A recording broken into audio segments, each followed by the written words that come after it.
शहदादकोट में बोर्ड मुतासरन में पानी जूं बोतलूं, मच्छरदानियों ऐं नंढनि ॿारनि में बिस्किट विरहाया विया।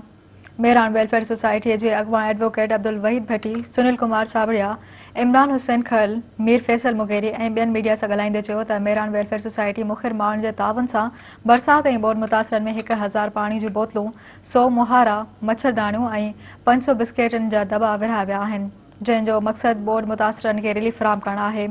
उन्हनि चयो त उन खां सवाइ इमाम बारगाह, मोहम्मद बख्श, खावड़ स्कूल,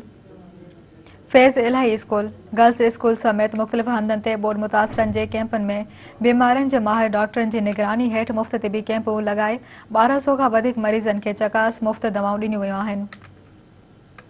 हुन चयो त शहर जे वधंदड़ मच्छरनि जे आज़ार खां शहरियुनि ऐं बोर्ड मुतासरनि खे बचाइण लाइ मुख़्तलिफ़